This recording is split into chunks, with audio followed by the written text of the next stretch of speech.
Alright, let's do eigenfunctions.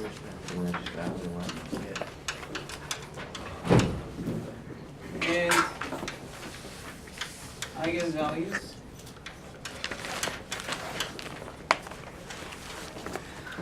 Here's an example.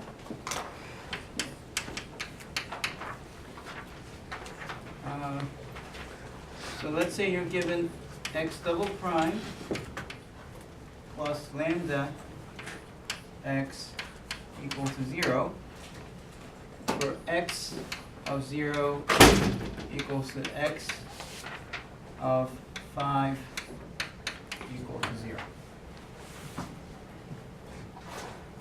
And the question here is to find the value of lambda, which will permit infinitely many solutions. That was the way that we framed this. The endpoint value questions sometimes may have one solution, or may not have any solution at all, or it may have infinitely many solutions.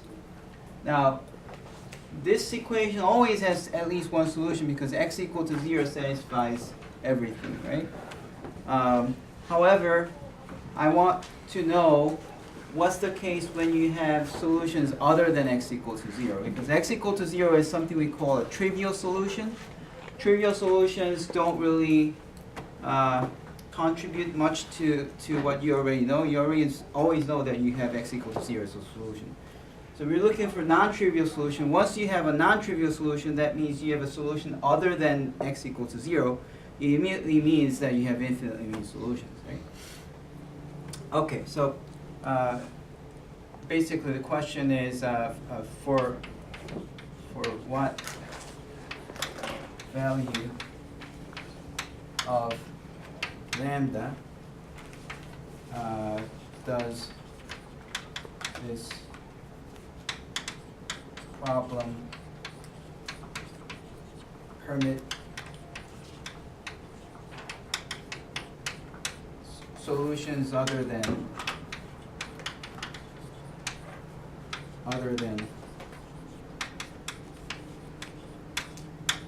0, okay? Other than x equal to 0. So basically that's the question. Let's try to solve this.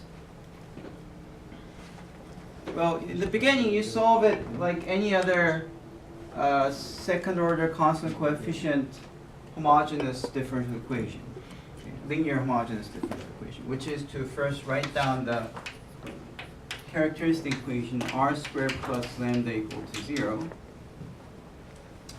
which becomes r squared equal to negative lambda, which becomes r equals to plus minus square root of lambda I.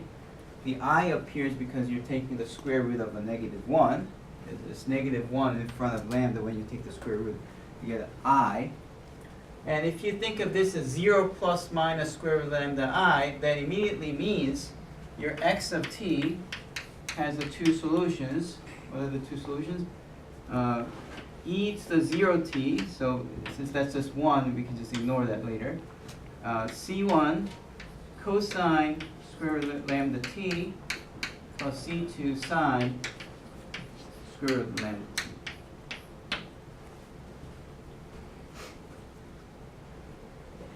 t. All right. Thank you. This is good. And then now we apply the endpoint. Let's just write this before. See, e to the 0th power is 1, so let's just write that. Now we apply x of 0. 0 is x of 0, which if you plug in 0, what's cosine 0? 1. 1. What's sine 0? 0. 0. So you only get C1. Because this is 1. 1 times C1 is C1. 0 times C2 is 0. So you only get C1. Giving you that C1 should be 0.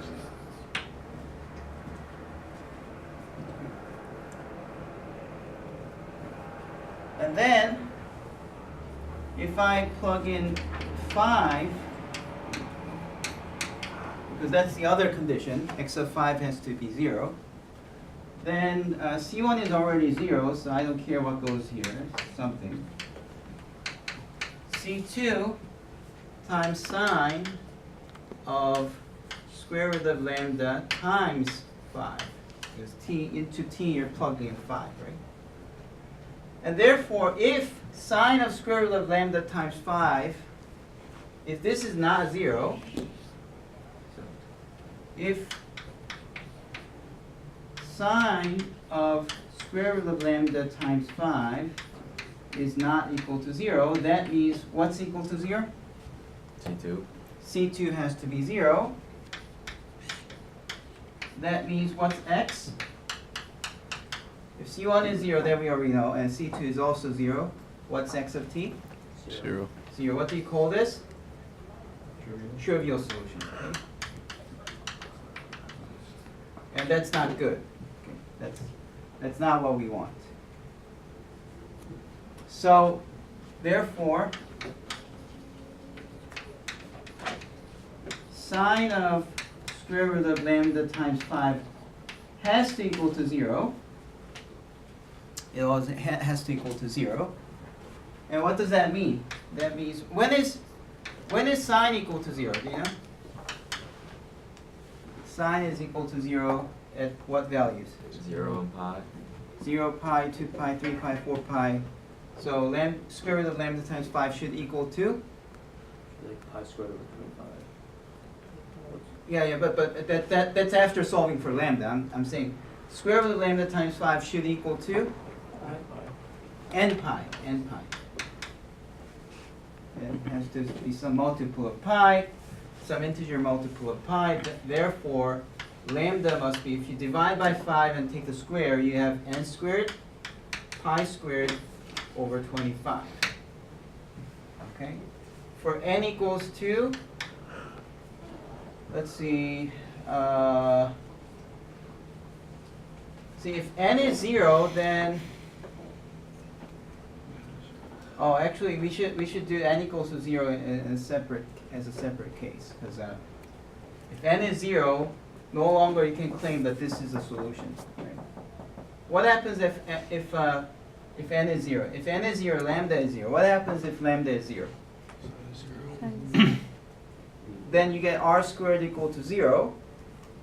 If r squared is equal to 0, you get r equals to 0 and 0. That's a separate case, right? That doesn't yield this. So we have to deal with that case separately when n is equal to, n equals to 0. So we will do, this is only true for n 1 or greater.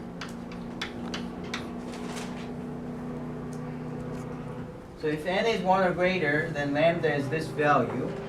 When lambda takes these values, for n equals to 1, 2, 3, 4, 5, and all that, then for those values, you have a non-trivial solution. What is that non-trivial solution? That gives you x of t as C2 sine square root of lambda is n pi over 5 times t. Okay, if you take the square root of lambda, taking the square root is n pi over 5. Why am I doing square root of lambda? Because it's over here. Square root of lambda is n pi over 5. So I just replace that square root of lambda by n pi over 5. I have t, C2 sine. That's my solution. Okay? And certainly this is a non-trivial solution. Okay? All right, the terminology we use at this point is, this is our eigenvalue.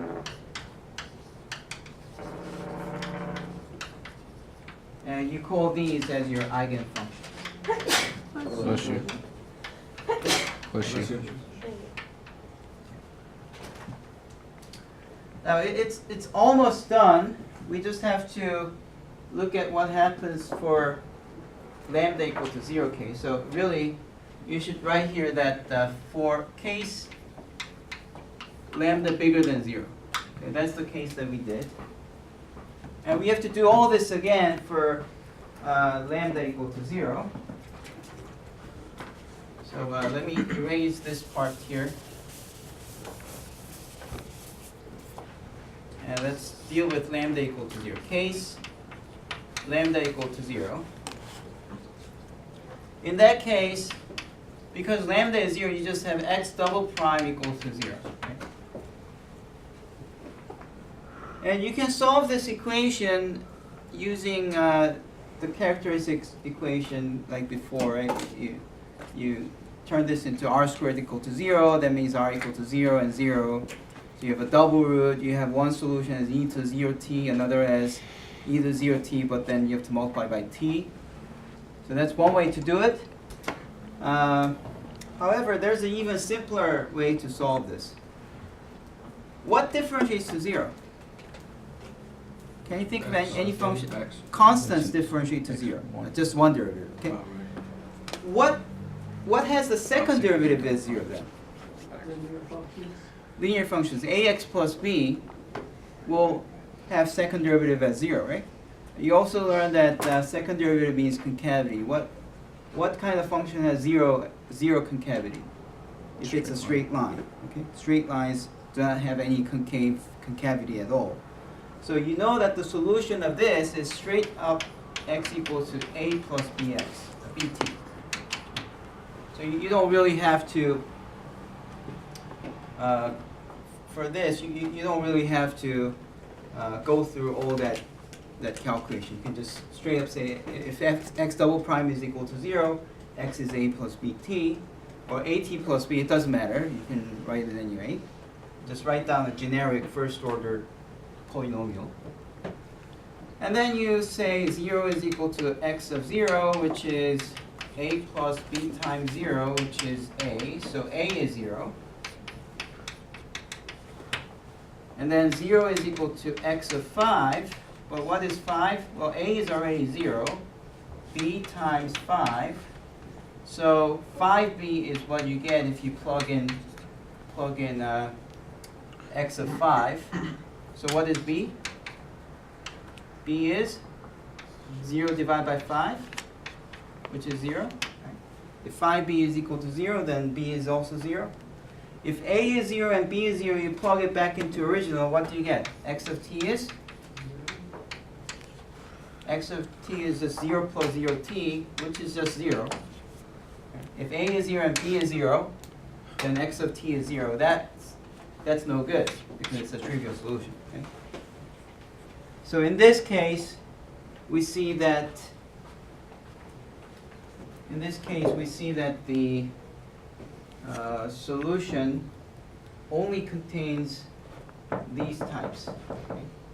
So the only time when this question has a non-trivial solution is when lambda is n squared pi squared over 25 with n equals 1, 2, 3, 4, 5, and so on, with this being the eigenfunction.